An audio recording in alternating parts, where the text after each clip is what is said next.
we're pulling in an expert today on adoption etiquette with some advice on what not to say to adopted families. Healy is a licensed clinical social worker and an advocate who works with families at an adoption agency. Thank you so much for being here. Thanks we both were kind of like doing the IDAP. That was such a sweet story. And we both just commented the miracle of adoption. It's a miracle. It's a beautiful thing. And as an adoptive mom, you live this, you know this.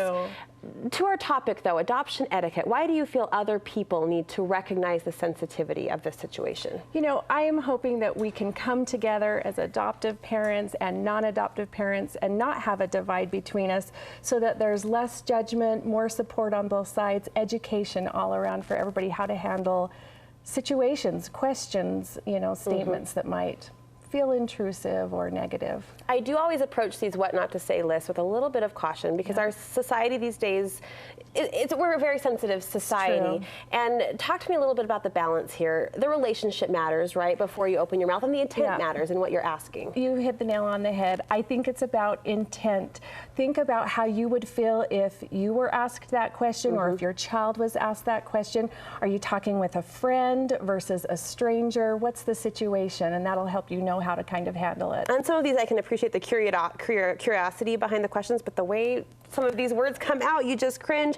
So phrase number one, oh, she's adopted, well, maybe you can also have one of your own. We heard the Carlings say that was a statement they heard. Yeah, absolutely.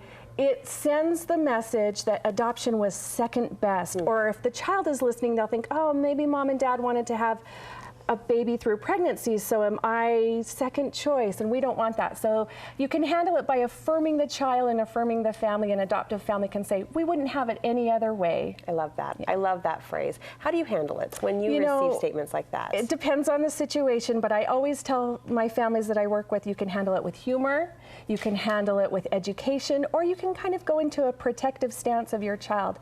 My son, when he was 5 years old, he was sitting in the back seat of the car with his friend. I was driving, and his friend said, your mom didn't love you. She put you up for adoption.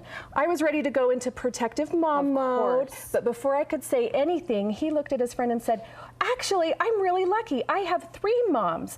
I have my birth mom, my foster mom, and my adoptive mom, so I'm extra loved. That was at 5? Yeah, he handled it better than I ever could have handled it, so. Well, no doubt he was playing off your attitude. I think so. I think adoptive parents can teach their kids different ways to answer so that when the situation comes up and the mom's not there to jump in, they can handle it on their own with confidence. This next question is one that I do appreciate the curiosity, but the words just, I mean, you cringe. What happened to his or her parents? So this came up because one of my adoptive families was in the grocery store, and the checker looked at the mom, looked at the child, and could see they were of different ethnicity, and started asking this question: where's she from? What happened to her parents? What's wrong with her?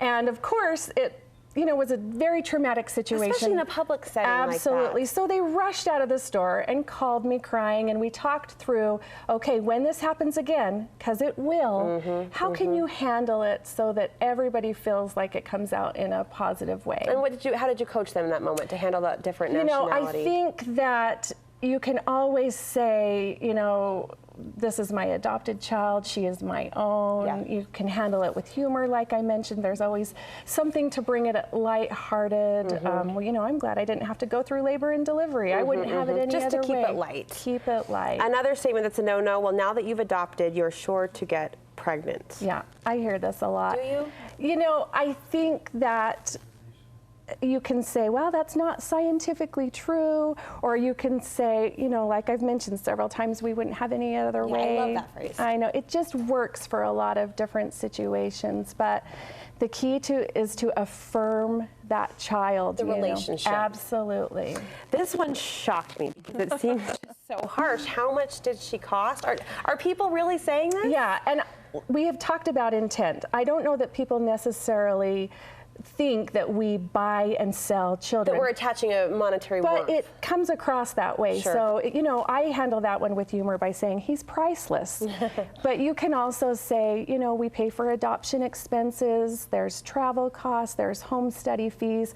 You can kind of get protective and say, if you'd like to talk about that later, adoption fees, then we can do that. But I appreciate from your perspective, again, keeping the intent in mind. Yeah. But come on, oh my goodness. Another taboo statement, wow, you've got your hands full, and this applies to adoptive and non-adoptive parents alike. It applies in many situations, but it sends the message that, wow, I'm glad I'm not you, even though they may not intend that. That's what a parent or a child can feel like. So I like to handle that by saying, you know, if you think my hands are full, you should see my heart. It's overflowing. You can handle it with humor and say, I'm glad you noticed. I do need help. In fact, there's a dirty diaper that could use some attention. So I really appreciate your candor and your attitude toward this. And you really, I think, helped open up the conversation for the rest of us as well. Such a beautiful thing. And we don't want to take away from the beauty of that special situation. Thank you, Ginger. What a pleasure to meet you.